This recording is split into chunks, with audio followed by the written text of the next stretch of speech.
Technology was used in the ancient world in some unlikely locations. There can be no more unusual place than in a temple. In ancient texts, we have uncovered stunning machines used in temples to create illusion and magic.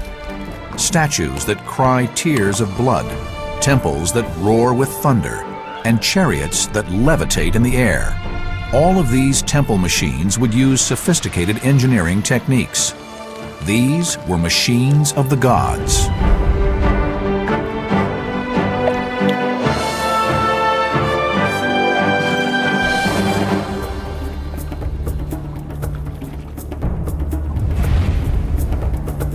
Today, we are accustomed to the magnificence of the temples of the ancients and the gods that inhabited them. But it is only recently that the engineering marvels of the temple and its religious ceremonies are becoming known. What the ancient manuscripts now reveal might cause us to rethink everything we thought we knew about the ancient world. We know from a whole host of references the diversity and the range of machines that were invented in the ancient world for all sorts of purposes. The priests of this time were almost like magicians or conjurers, and they would manipulate the worshippers and they would generate an atmosphere. As these various mechanical devices came into operation, it would be the sort of peak of the particular rite of worship. More than 2,000 years ago, religion played an incredibly important role in society. Crowds flocked to their local temples, but not for spiritual comfort. The temples were places to go and be scared, and the priests were there to scare, to invoke a sense of awe, to play upon the hairs on the back of your neck. And to make sure the followers of a god were suitably awestruck, the priests made use of the most complex technical tricks that the greatest minds of the ancient world could devise.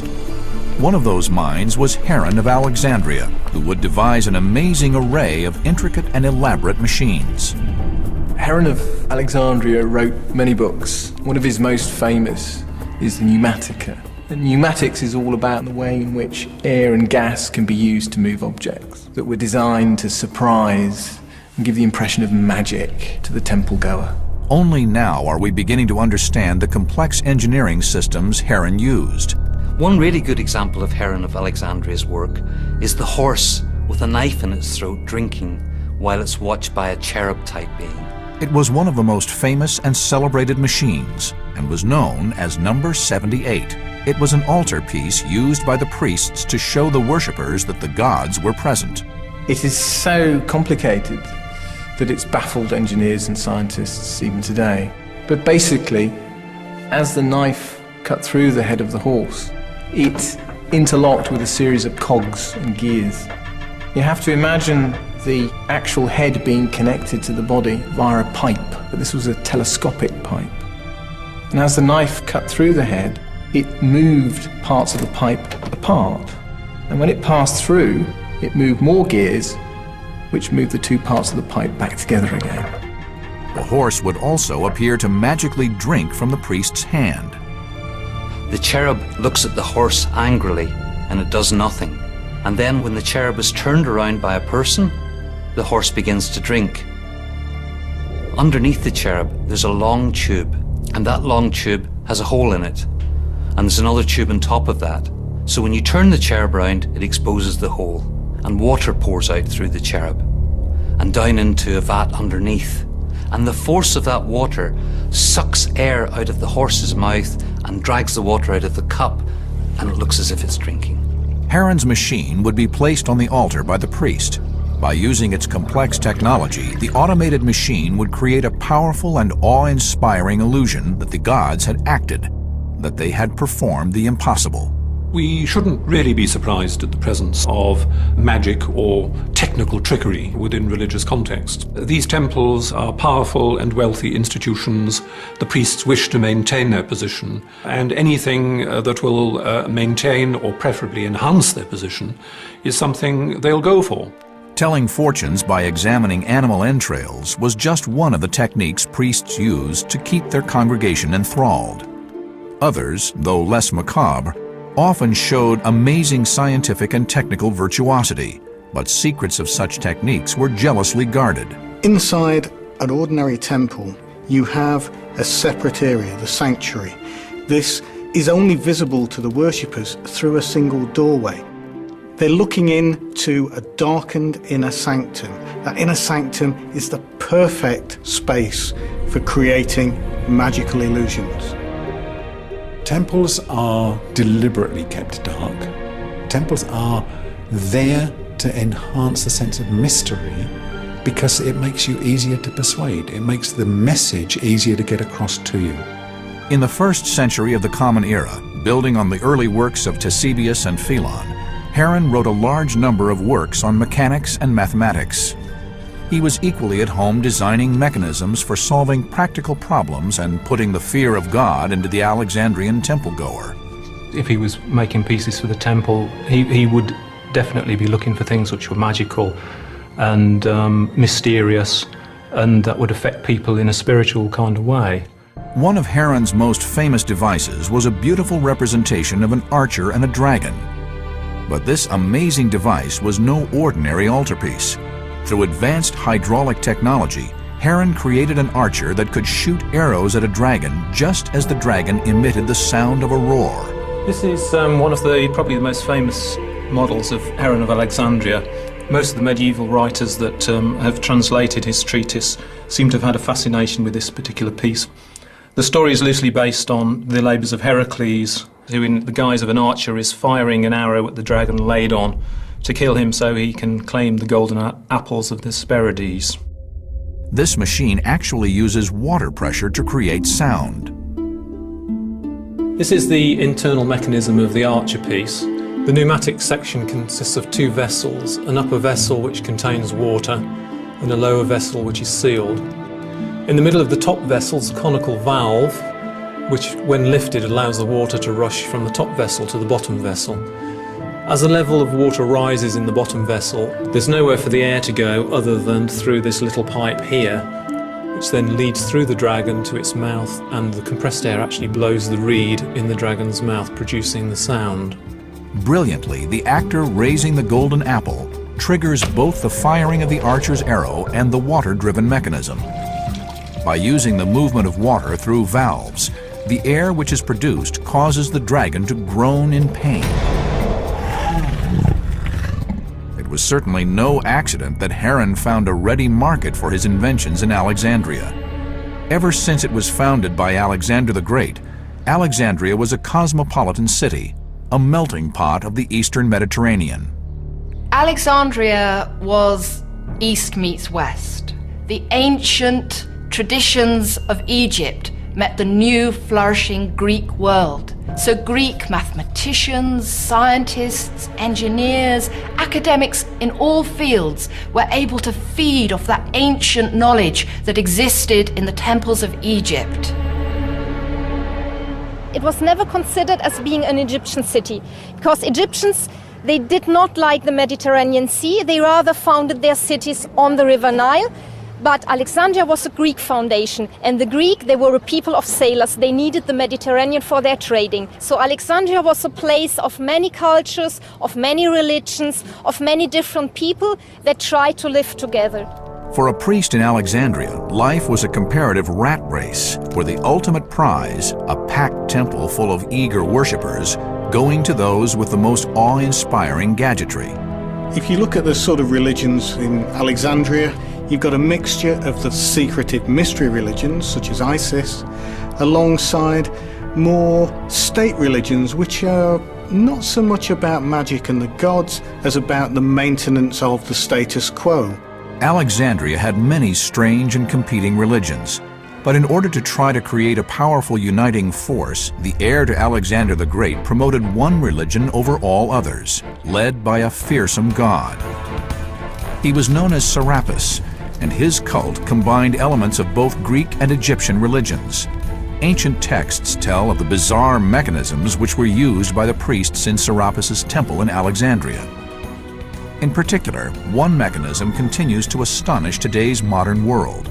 Amazingly, ancient writers describe a chariot that seems to fly through the air on its own, as if by magic. How could ancient inventors have conquered gravity, 2,000 years before our time. What was at play in the temple? And how did ancient inventors really create the wondrous mystery inside? Ancient Alexandria was a city famed for its library, where all the most important books of antiquity were held. Texts on science, mechanics, art, and philosophy were collected and studied by Alexandria's inventors and engineers. They knew the Greek secrets and used scientific laws to build magnificent temple mechanisms to evoke the gods. But could they have harnessed forces that we would not have believed possible? Perhaps the most extraordinary story of temple machinery from Alexandria came from the Serapeum, the temple founded by Ptolemy I in honor of the god Serapis.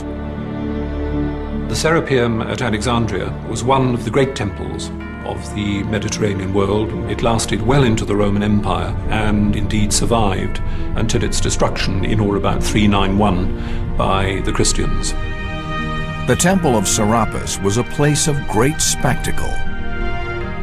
The Serapeum was the biggest and the most famous temple in antique Alexandria. And unfortunately today there's not many remains. The only monument that is still standing on the site is the column that you see behind me. It's called the Pompey's Pillar. It was erected in Roman times.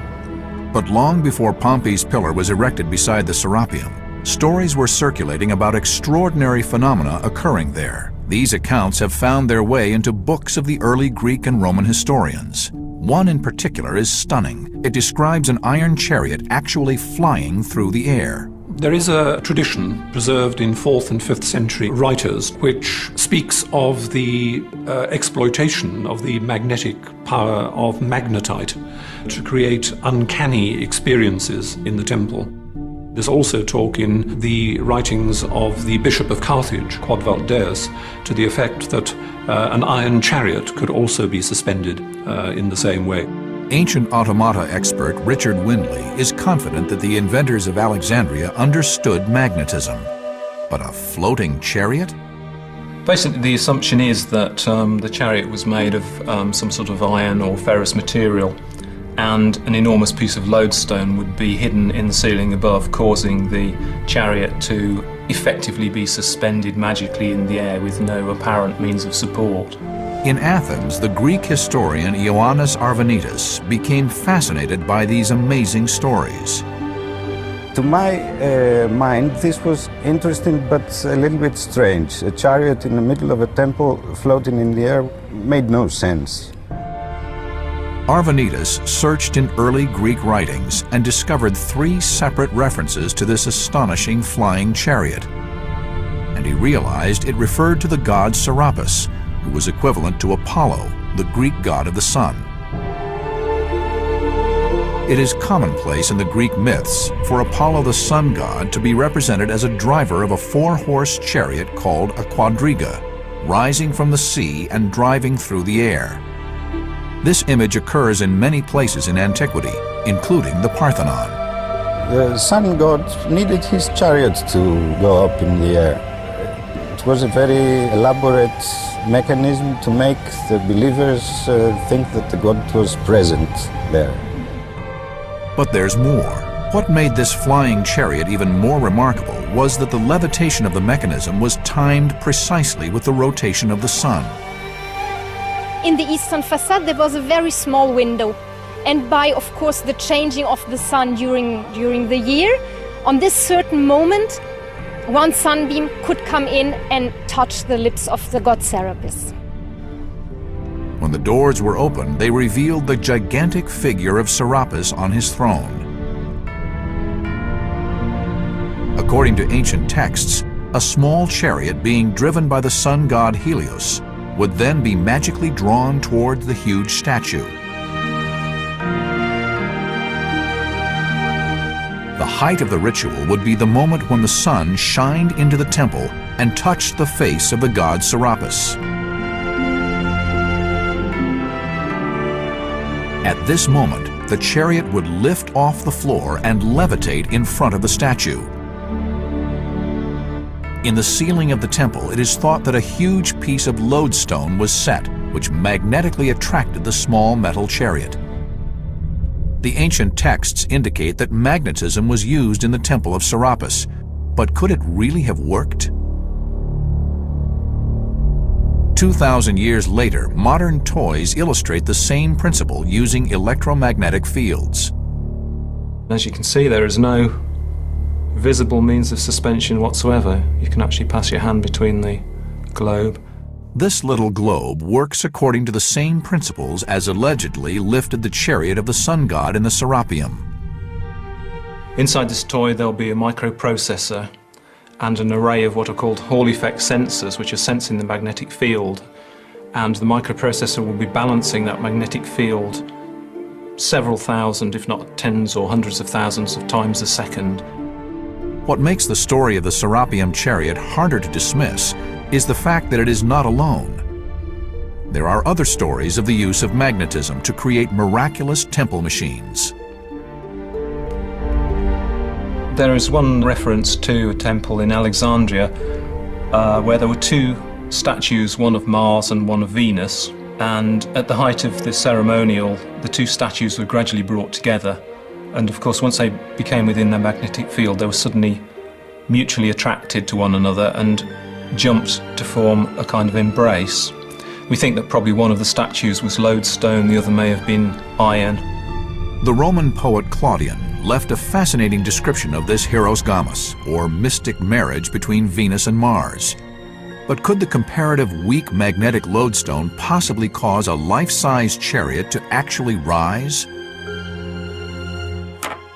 There seems to be no doubt, because of the number of sources, that this object did exist. So the mystery really is, how was it achieved?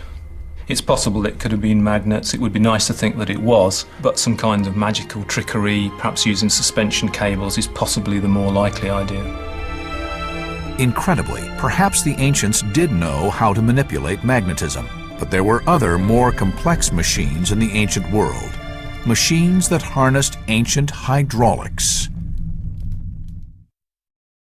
Across the ancient world, magnificent temples were built in honor of the gods. They were beautifully designed and adorned with statues and pillars, yet even more amazing treasures were to be found inside. An array of weird and wonderful devices would be placed within the temples, each competing to be the most spectacular and allowing the worshippers to communicate with the gods. For the classical period, it was very important to the priests and temples to attract the crowds, and once the crowds were in there, to give them a fabulous show. The master of the machines of the gods was the greatest inventor of the ancient world, Heron of Alexandria. Of the vast number of inventions that Heron designed and documented, many of them were designed for use in temples. Heron would have been paid well by the priests to create increasingly outlandish and shocking inventions. He often used ancient hydraulics, combining heat from fires to generate water, air, and steam pressure. Heron of Alexandria believed in the elasticity of air. He knew the air had substance, it had volume, it was made of particles, and if you pushed it, it would have to go somewhere, and if you sucked it, it would come with you. So these were very important things for him. One of Heron's favorite tricks was to combine engineering with the practice of making a sacrifice to the gods. He would use the fire that had been kindled on an altar as a power source. The altar would have been transparent, made of either glass or horn. Statues would be above the altar. When a fire was lit, the statues would be seen to dance. Through the heart of the altar was a tube, which turned on a pivot. Connected to this tube are smaller tubes lying at right angles to each other and bent at the extremities in opposite directions. When the sacrifice is kindled, the air growing hot will pass through the tube and will be forced out through the large tube and into the smaller tubes. The air, working like steam power, would create enough force to cause the tube and the dancing figures to revolve. When the altar flames started to die down, the dancing figures would slow and finally come to a halt. Heron's altar with its moving figures would cause him to become a sensation in the ancient world and sought out by every priest in Alexandria. Many of his devices and inventions moved statues, and as a consequence they could be used by the religious priests of the time to convince the people that came to the temples that the gods really existed. And once worshippers went into the temple, they would have to pay for certain services like holy water. This would lead Heron to design the first vending machine in history. It was a simple yet ingenious device, and one that would generate vast amounts of money for the temple priests. A worshipper would place a bronze coin into the machine's slot, and in return would receive a small amount of holy water for the ritual washing of the face and hands before entering the temple. The coin fell into a small pan that hung from one end of a delicately balanced beam. Its weight depressed one end of the beam, thus raising the other end, which opened a valve and allowed the holy water to flow out. I should have thought that the priests would have leapt at the chance to use such an expert at things mechanical as Heron. The man was clearly a mechanical genius. There were all sorts of things that he was capable of doing, things well beyond the ken of the vast majority of people, including the priests themselves. And they simply placed their orders, doubtless paid his fee, and got their reward when the faithful came in and did the bit and gave their donations to the temple. In Alexandria, in the early Christian era, we have startling evidence from one of the temple priests of the importance of temple magic. One priest wrote, "We definitely need some striking miracle to advertise our temple. Folk are flocking like sheep after these barbarous new Galilean heresies." Heron, the brilliant scientist and inventor, was only too happy to oblige.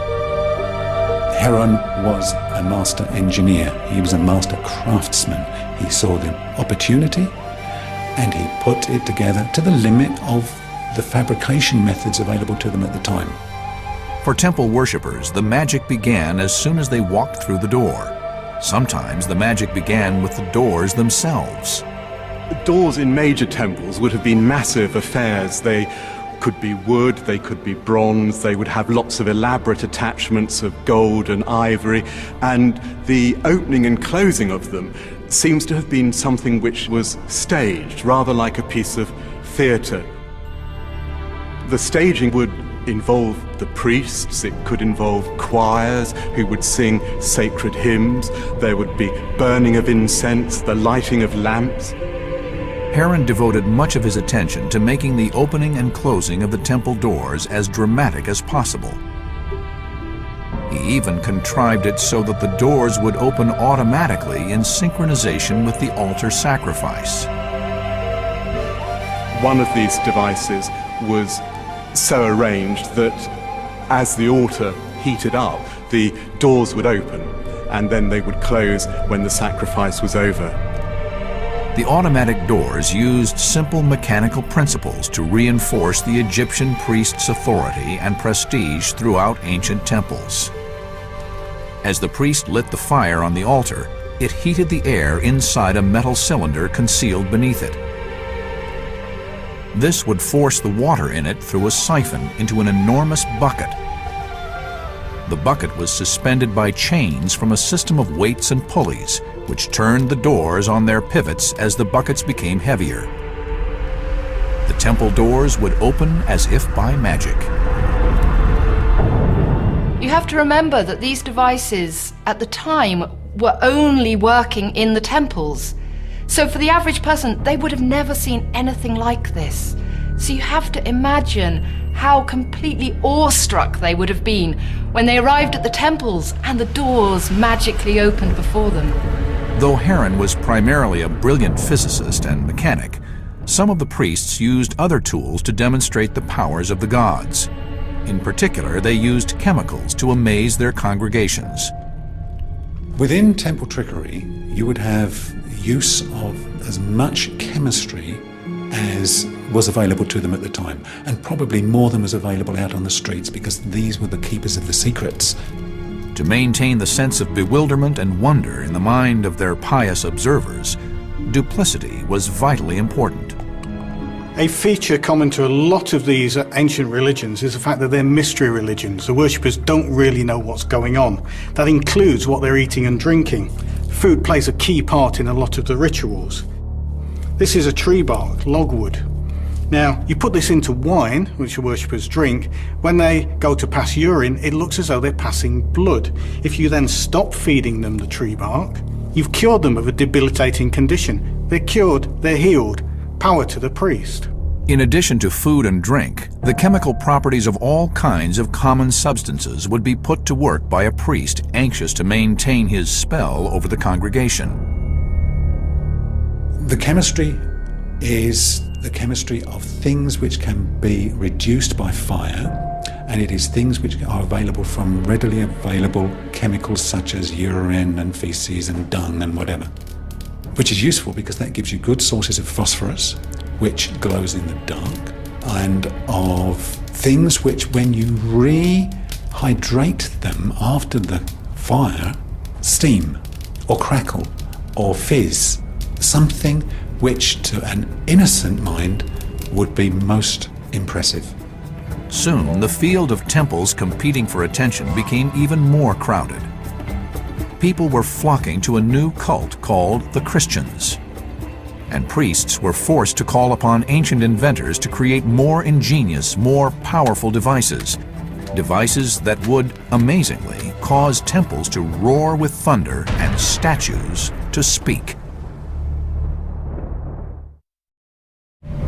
In the classical world, inventors and engineers created spectacular machines to produce ancient visual special effects. Yet they also knew the power of sound would create fear and anticipation in the worshippers. Many devices were used, from the most simple to the most complex, to generate the sound effects for temples. Because a lot of these early religious cults were based around a very theatrical style of worship, almost any device which enhanced that experience would be utilised. This little thing I'm holding is a little model we've made of a rhombus, which is where we get the word rhombus, as in the geometrical shape. It's a very archaic instrument. Most primitive cultures have got variations of this, usually called bull roarers, and in fact the Greeks used to call it the voice of Zeus. The way we operate this device is there's a longish string attached to it, but to make it actually rotate in the air, we've got to give it a little spin. So I'll do that now.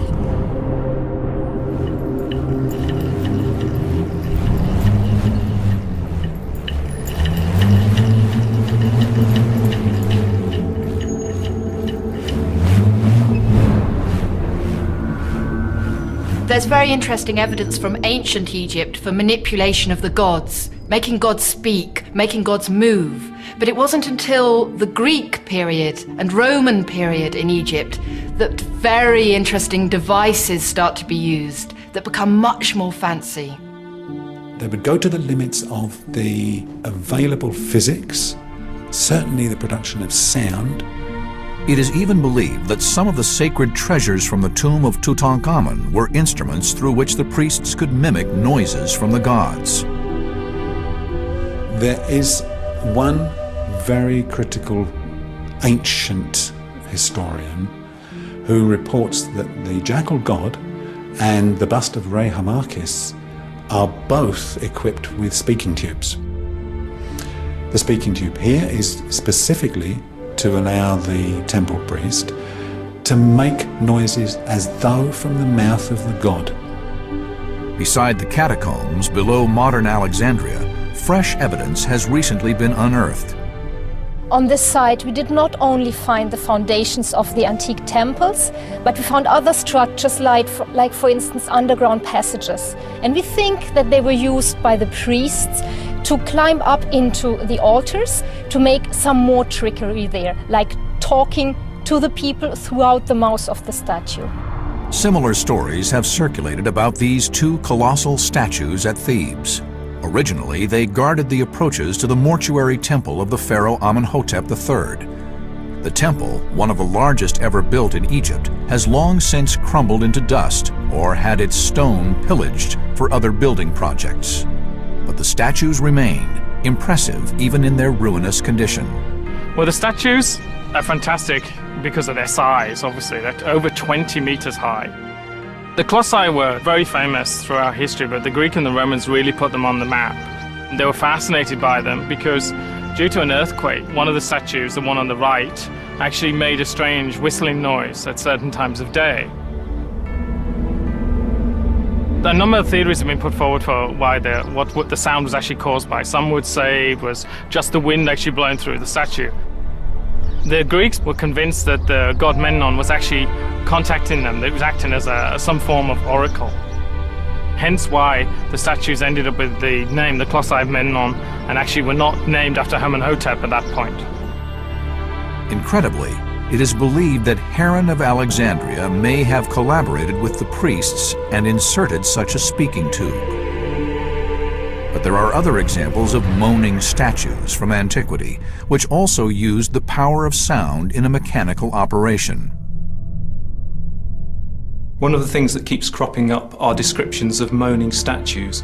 We think these may have been used in temples to create a magical or mysterious effect, and possibly in tombs to prevent interference of grave goods and so on. This particular one is a low relief showing a figure of a gorgon, which is associated with Hades, so a tomb would be fairly appropriate.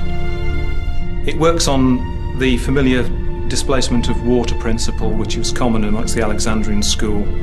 Basically, we're talking about a vessel filled with water which suddenly siphons into a closed vessel, dispelling the air and blowing some kind of noise-producing device.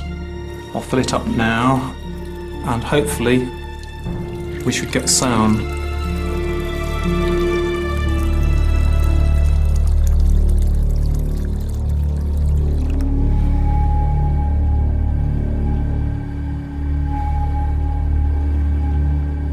The Greeks were always easily impressed by thunder and lightning, and it was believed that thunder accompanied the presence of the gods, especially Zeus. So, to make sure the worshippers in the temple were kept in constant awe, the priests kept a little machine concealed in the temple's workspace. This machine is a slightly scaled-down version of a thunder-producing machine. We know that the Alexandrians had thunder machines from drawings and references of Heron. The machine he used consisted of metal balls falling onto a plate. Heron's machine was in fact a scaled-up replica of Phelan's alarm clock. Water is used as a timing mechanism in the machine. Now, as the level rises, the float which is built into the bottom of the plate should begin to float, and we'll see the plate gradually start to tilt.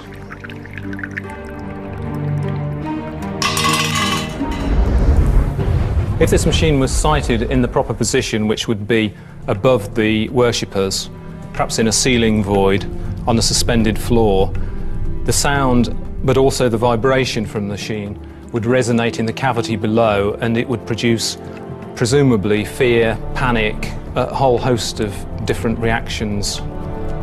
This is a replica of a medieval thunder machine. In ancient texts, there are references to similar machines that existed in the ancient world. The wooden box is a tube with a channel running the whole length of it, and within this tube run very heavy metal balls. This is actually an iron ball, and I've deliberately put these little bobbles on the outside to make it clatter more as it rolls. We simply operate the machine by tilting backwards and forwards like a seesaw.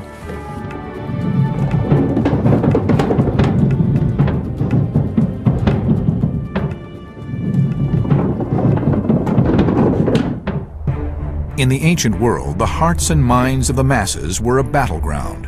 Religion had to compete against many other forms of entertainment. In order to survive, priests became ringmasters, showcasing acts of magic and trickery that would be the equal of any modern circus. Though the temple machines of Alexandria were extraordinary and awe-inspiring inventions, the scale and richness of the temples themselves were vital elements in drawing in the worshippers. Temples, in fact, had a function very different from today's worship. And the priests made sure that the temples were fit places for the gods to dwell. It's a gateway to the gods. It's a house of the gods. And if you're housing an immortal being, it's got to be impressive. In the classical Greek period, the design of temples became standardized. Examples can be found not only in Greece, but all around the Mediterranean. Ancient Greek temples were put together in a quite particular way. There's an external colonnade, there are triangular gables or pediments at either end. Inside the colonnade, there's a walled building which you entered through a very, very impressive door, and once you were inside, you would find yourself facing one or more divine statues. The most magnificent image of a god that we know from the ancient world was a huge statue of Zeus, the king of the gods, at Olympia. The statue is famous for its extraordinary scale and because it was so lavish. It was covered in golden ivory and set with precious stones. The congregation would have been awestruck as it towered over them. Inside the temple, placed in the center, is the very big and very impressive chryselephantine statue of Zeus. This was the amazing work of the great sculptor Phidias, who, having finished the statue of Athena at the Parthenon in Athens, came to Olympia, established his workshop, worked many years, and created this wonderful work, which was regarded as one of the 7 wonders of the ancient world. But even the statue of Zeus had a purpose: to evoke a wave of awe-inspiring and frightful emotion, and to reinforce the power of the father of all the gods. It was a unique piece of work. Worshippers could enter the temple and climb the stairs found to the right and left of the statue and admire it from high. The impression, awe and fear it invoked was unique. All that remains of the Zeus temple which stood at Olympia are the statues which decorated the front entrance. The quality of the carving is a clue to how magnificent the statue of Zeus would have been.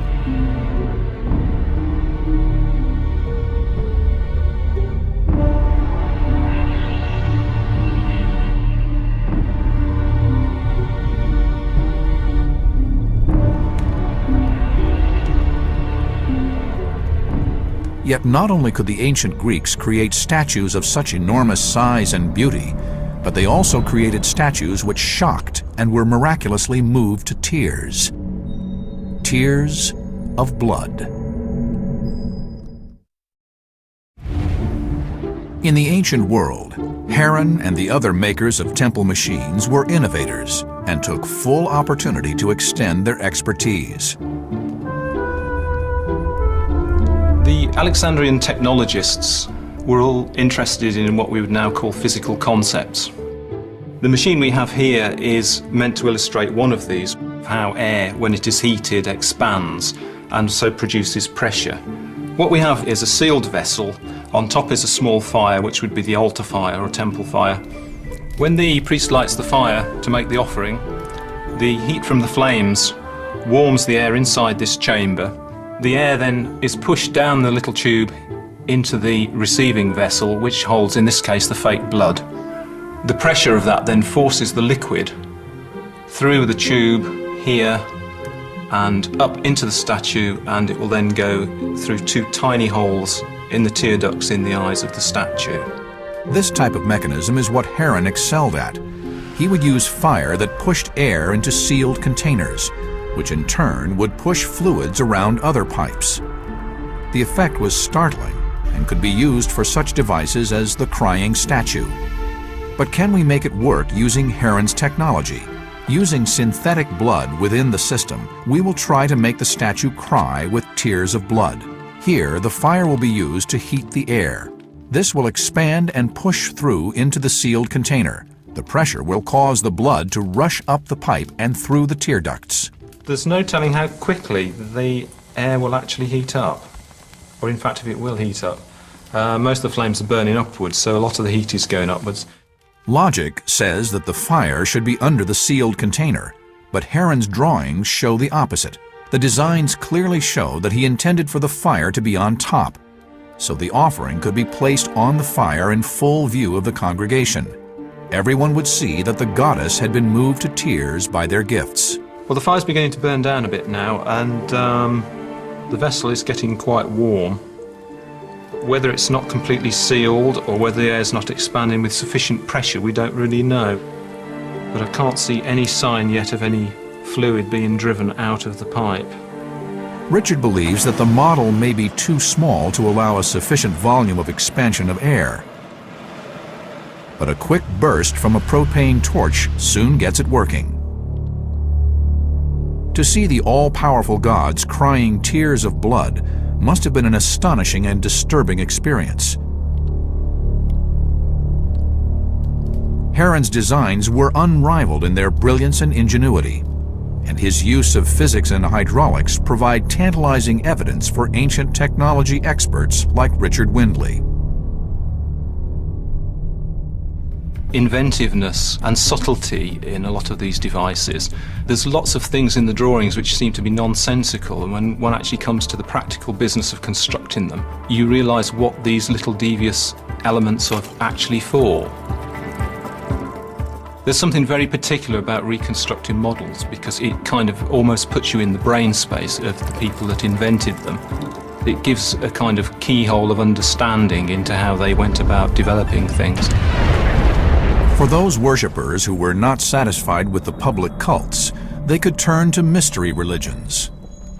These types of cults had dark inner secrets and strange practices. This would be the ideal climate for the most mysterious machines from the ancient world.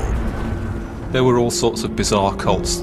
There were cults to all manner of gods and deities, and some of these took the most bizarre forms and rituals. One of the strangest of the cults was probably the cult of Cybele. The cult of the multi-breasted mother goddess Cybele had its origins in Asia Minor. But from the start, the cult of Cybele was associated with mystery, danger, and violence. It didn't help that in around the 9th century BC, when a priest tried to bring the religion to Athens, he was quickly murdered. It's a cult which was given to extremes that were extremely unpalatable. We find, for instance, that one of the things that worshippers do is gash their skins so that they run with blood.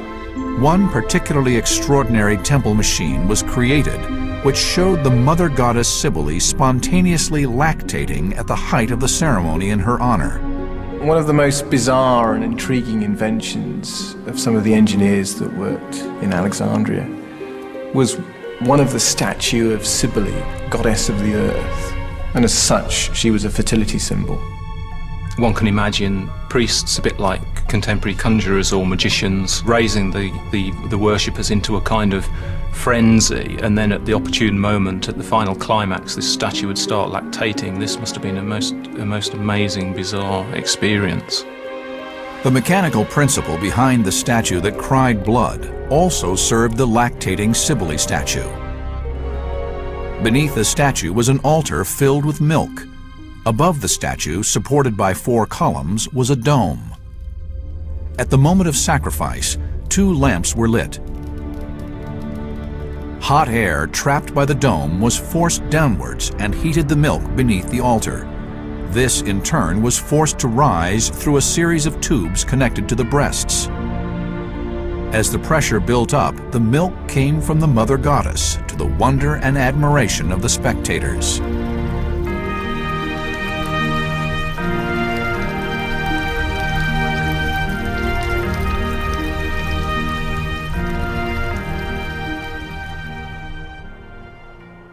For the first time in over 2,000 years, we have seen how the greatest minds of antiquity would create incredibly complex and awe-inspiring temple machines that would strike fear and terror into the ancient world.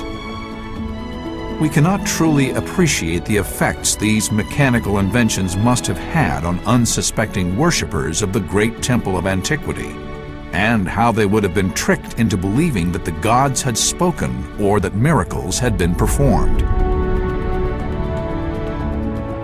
The temples of antiquity were places where the foundations of modern engineering and science were laid. Magnetism, gearing, and the harnessing of air and steam pressure were used to enthrall worshippers and place the temples of the ancient world at the forefront of scientific discovery. These feats of engineering make us take another look at the marvels that were lost to time and rethink our belief that innovation is a modern concept. What more is still to be revealed to us today? What still lies in ancient manuscripts, yet to be discovered?